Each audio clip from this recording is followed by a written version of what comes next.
Good morning, North Cross and friends. Welcome to another Sunday, virtual Sunday of worshiping Jesus. I'm so happy that you are joining in with us this morning. Hopefully you have your family around you and maybe some friends, or ask some friends to join in and listen to the sermon today. I just want to say to you, Happy Easter. We're still in the Easter season.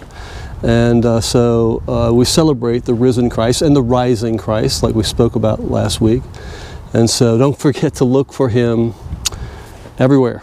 He's all over the place. So today I am sitting on a piece of cloth that was given to me by Elizabeth and David McCormick. They were missionaries from the United Methodist Church several years ago that went across to Mozambique and spent several years over there. Our small group class called the Gumbo class came to me one day and said, "Hey, listen, can we support some missionaries?" And I said, "Sure." So I had just gotten home from annual conference where Elizabeth and David were commissioned to go, and I said, "I got the perfect couple and family that we can support financially with our money and our love and our gifts." And so we chose to do that, support them. They're now back in the States, and so I'm so glad they're here, and I'm so glad that they went there to spread the word, the gospel of Jesus Christ, by their work that they did in Mozambique. Elizabeth is a pharmacist. David was a hospital administrator, but as they spoke to us when they came back, even though that was your title, or at least that's what your diplomas said, you quickly gravitated to whatever needed to be done. And so a pharmacist would soon become a janitor, a hospital administrator would pick up trash around the hospital. And so, but that's what it means to be a servant of Jesus Christ. Every little thing counts. Like we said last week, oftentimes we will see Jesus in the ordinary and the mundane, and most of our work as Christians will be done in those atmospheres and environments. And so we're glad to do it because Jesus has saved our life and has given our life to us abundantly. We're going to learn about that today. The second lectionary reading from the New Testament today is from the Gospel of John, chapter 10, verses 1 through 10, and it talks about the Good Shepherd. And the Good Shepherd has this sheep pen where he keeps his sheep, and he invites all to enter through the gatekeeper, of which Jesus is the gatekeeper, into the pen. That's the correct way into the sheep pen. But he warns us. He says, you'll hear in just a second, he says, listen, there are going to be those robbers and thieves that try to climb in another way. Climb in over the fence on this side, or climb in over the fence on this side. And they're going to come to steal, not necessarily steal your stuff. And by the way, when Jesus speaks of abundant life, he's not talking about the amount of toys you have or the amount of stuff you have. That has nothing to do with the abundant life that Jesus promises. And so he's speaking about abundant life that begins and is birthed in your heart. It's like a wellspring, he says, that springs up inside of you, and you'll never grow thirsty. And this is the abundant life that Jesus is speaking of. And he's warning us. He's saying, listen, there are going to be some people, there are going to be some things, there are going to be some systems that try to sneak in and steal that away from you. And by the way, if I'm honest with myself, sometimes they didn't even have to sneak in. I invited them in over the side of the fence and not through the proper gate. I, for a long time, did not enter in through the gatekeeper. And I promise you that if you would give your life over to the gatekeeper and enter in that way, the Good Shepherd knows your name. He knows you intimately and calls you by name. He knows each and every one of his sheep. He protects his sheep. He nurtures his sheep. He takes his sheep to the green pastures to lie down and rest and to be nurtured and to eat their fill. The Good Shepherd unconditionally loves his sheep. The Good Shepherd will even lay down his life for his sheep. Robbers and thieves, well, they'll never do that. And so Jesus invites us into the sheep pen of your heart, to relax, to understand his love, and to be with him. So this is from the Gospel of John, starting in chapter 10, and it is verse 1 through 10. Hear the good news. Very truly, I tell you, Pharisees, anyone who does not enter the sheep pen by the gate, but climbs in by some other way, is a thief and a robber. The one who enters by the gate is the shepherd of the sheep. The gatekeeper opens the gate for him, and the sheep listen to his voice. He calls his own sheep by name, and he leads them out. When he has brought out all of his own, he goes ahead of them, and his sheep follow him because they know his voice. But they will never follow a stranger. In fact, they will run away from him because they do not recognize a stranger's voice. Jesus used this figure of speech, but the Pharisees did not understand what he was telling them. Jesus speaks in metaphors all the time.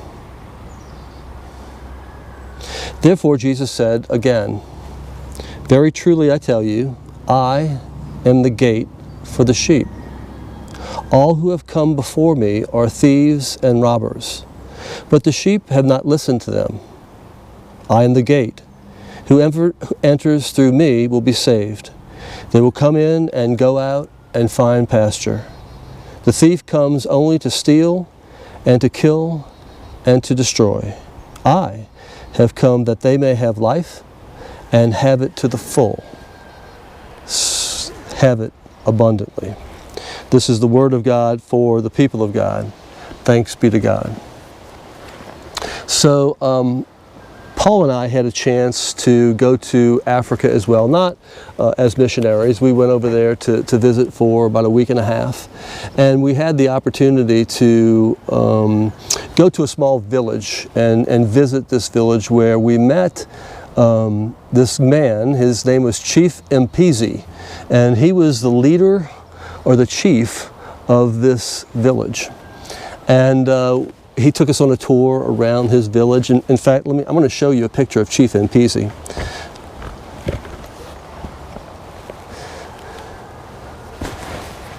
So that is a picture of Chief Mpezi. Great guy.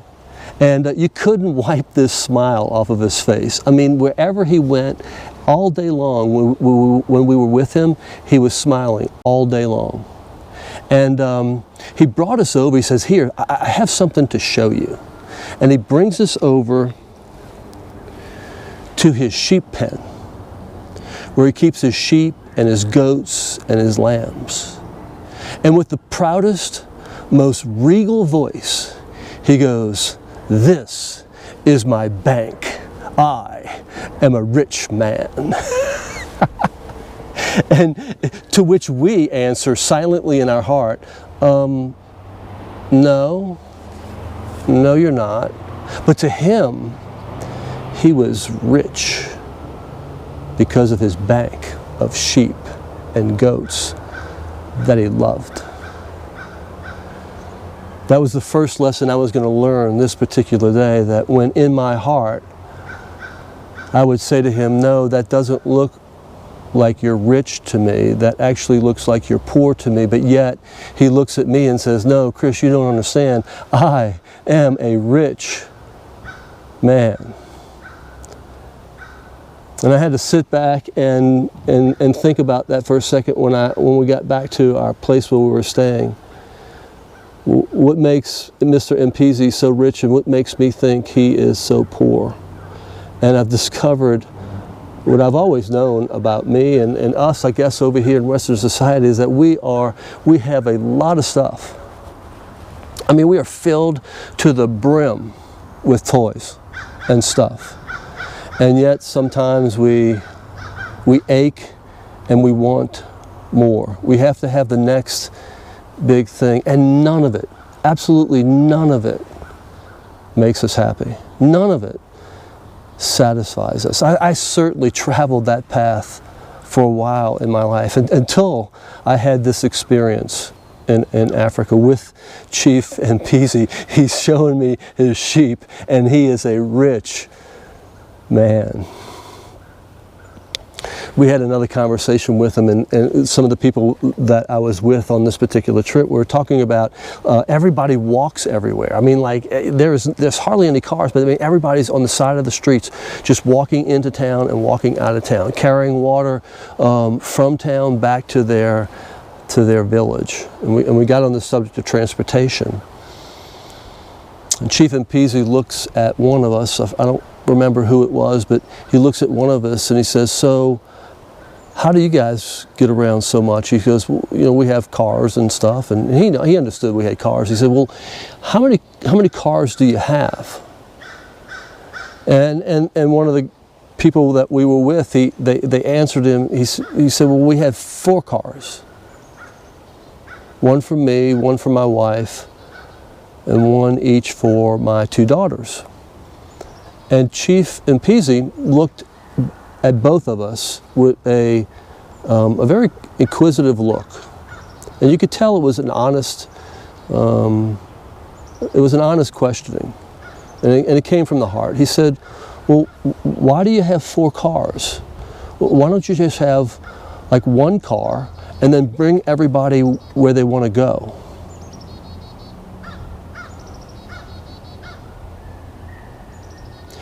To which me and this other person, we kind of looked at each other and, like, in a silent moment of looking at each other, it's like, who are the idiots here? Like, have we traveled down a road so far that we've let all sorts of things hop over the sheep pen fence of our heart and have stolen pieces of our heart and have got us into a place where we clamor after those things that we think will bring us this abundant life, and none of it does. Like, none of it, zero, none of it does. And it's the relationships that we have in life, and it's your wives and your husbands and your daughters and your sons and your dogs and your cats and the earth and creation and Jesus as the shepherd of the sheep pen. You see, it's your heart where things are birthed. The scriptures over and over again talk about guard your heart. Jesus says, listen, what goes into your mouth doesn't make you unclean. It's what's come out of your mouth that makes you unclean. It's like everything that comes out of our mouth is birthed in this heart. Our anger that comes out of our mouth, birthed in the heart. Our malice, our covetousness, our bitterness, our unforgiveness, it's all birthed in the sheep pens of our heart. And so my question is, who is guarding your heart? And if Jesus is not guarding your heart, if it's you and if it's me guarding our heart, man, we do a terrible job, like a terrible job. I mean, there are advertisers that spend billions and billions of dollars trying to figure out a way to jump in on the sides of your sheep pen, to come over in the wrong way and steal your heart. I mean, notice advertisements today. I mean, advertisements 50 years ago was basically, my product is stronger than your product. Now it's emotional. Now they're tugging at the heart.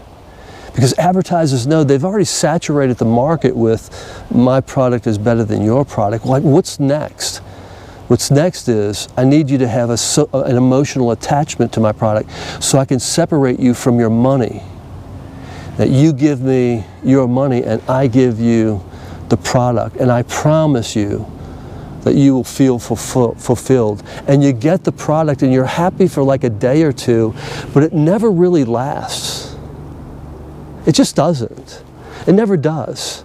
And listen, that's why the GoPro I'm talking to is a GoPro 5. I mean, they have a GoPro 8 out now. And I guarantee you there's going to be a GoPro 9 and 10 and 11 and an Apple phone 12, 13, 14, because they need to keep selling and you need to keep buying, and they will keep promising, and we will keep running after things that never quench our thirst. No wonder Jesus says, guard your heart. Let me be the sheep gate tender for you. You come through the sheep gate, and you for yourself will see what it means to maybe have one car and drive everybody where they want to go, to look at the things you already have and say, I am satisfied. I am already a rich man.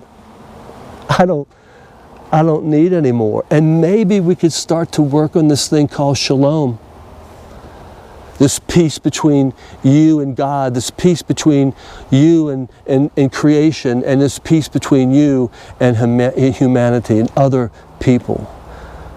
And when that happens, we bring shalom to the earth, and it can't happen until our hearts are transformed. See, we don't have a gun problem. I mean, a gun is an inanimate object. It just lays there. It has no energy. It's not going to move on its own. It doesn't just jump up and shoot someone. No, no, no. We have a heart problem that makes a decision that that's going to solve a problem, and so a heart is the first movement to pick that up and destroy life. Jesus says, let me change your heart, and you won't have that. Let me change your heart, and you'll see things in a different way. You'll see people in a different way. You'll see the earth in a different way. You'll see your sheep pen in a different way, and just like Chief and Peasy, you will sit back and go, I am rich.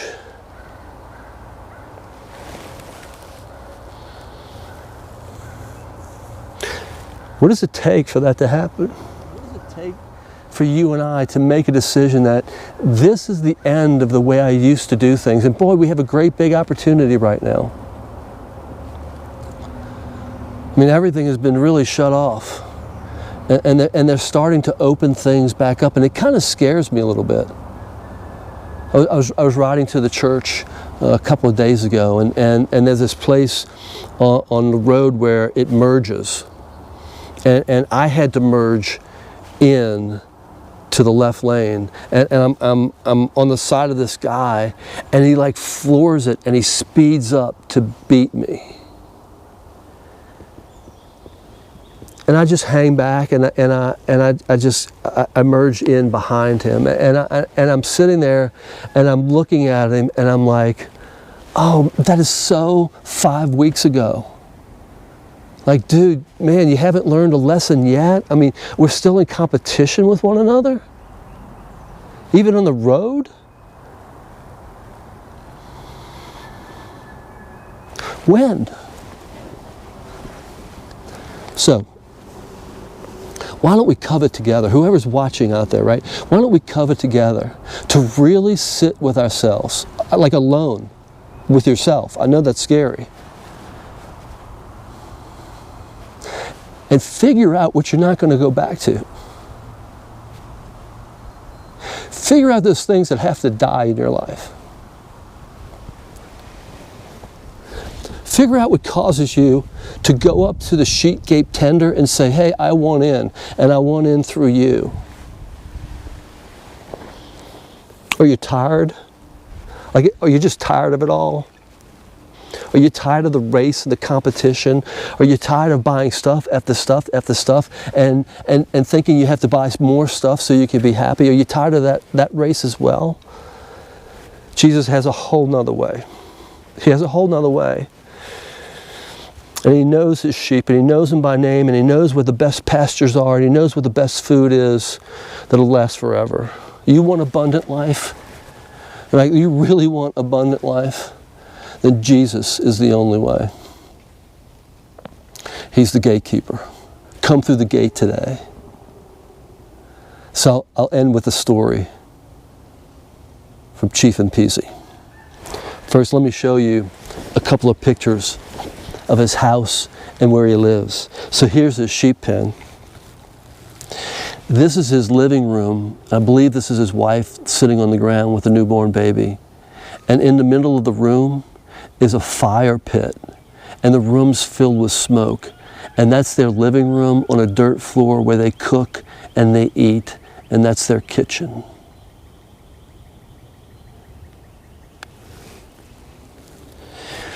This is the hut of which they live. I mean, it's dirt everywhere. This is children at a school we went to visit. Notice the same sort of smiles are on their face that are on Chief Mpezi's face. This is their bathroom. It's outside. That's where they have to go to the bathroom. And this is one of his little boys. We had gotten there very early in the morning, 6:37, as the sun was coming up. When the sun was already beating down. I mean, it was just bearing down on everybody. And here's this young little boy out there watering the plants. And I asked Chief Mpezi, I said, Chief Mpezi, I said, you have your son out here pretty early in the morning doing some work. And with all sincerity, he looked at me, he said, Chris, if he doesn't work, we don't eat.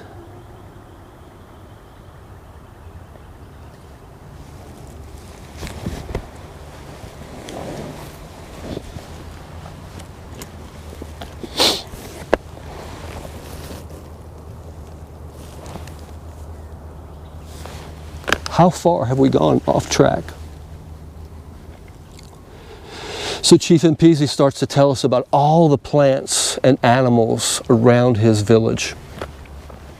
And he's pointing out this tree, and the bark of this tree does this, and the bark of this tree is good for healing this, and that plant is good for healing that. He's going through a litany of all the vegetation around him and the medicinal value of everything around him. And there was a pharmaceutical company in Georgia that heard about him and wanted to learn from him everything that he knew about all the things around him and all the medicinal values of all the natural stuff that was growing around him. They flew him to Chicago and they learned from him. And they created, in this particular pharmaceutical company, a division that just studied what he showed them. In fact, this pharmaceutical company, they even wanted to hire him, fly his entire family over to Chicago, buy him a house, and put him up in the house. I mean, this is the story he's telling us, and we're kind of leaning into the story. Why would then Chief Mpezi, why are you still here?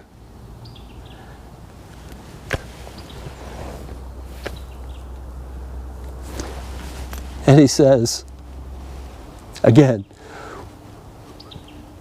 with a beauty in his heart, and I got a glimpse of what abundant life looks like. He goes, why would I want to leave this?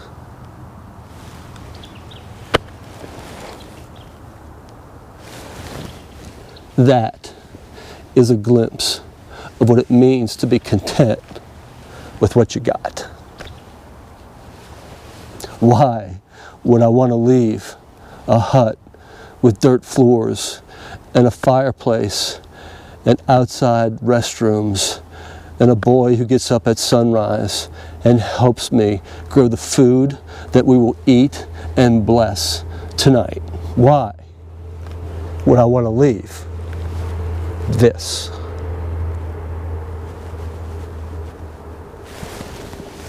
No disrespect to Elizabeth and David, who went to Mozambique, and all of our missionaries that go abroad and even here in the States. But I don't know.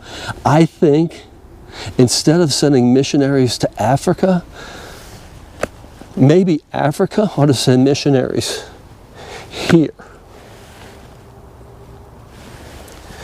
and teach us what it means to be content with what we have. Lock up the sheep pen of your heart. let the gatekeeper tend what comes in and what comes out. And stop running after things and empty promises. They will lead nowhere. Jesus, Jesus, Jesus. Why would I want to leave him?